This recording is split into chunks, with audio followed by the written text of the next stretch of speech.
প্রিয় বুবু মিথ্যা কথা বলেছে। কেন?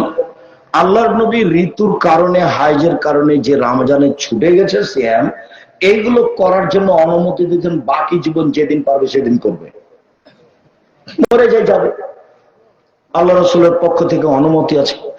আয়েশা রাদিয়াল্লাহু তাআলা আনহা সামনে বছর শাবান মাসে করতেন।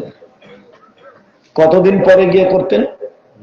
10 মাস, 9, 10, 11 মাসে গিয়ে করতেন। তো উনি মরার আশঙ্কা করতেন না।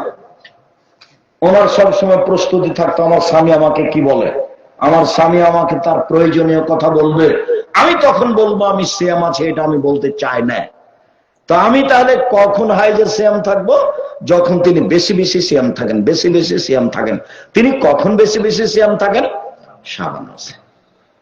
তো ওই সুযোগ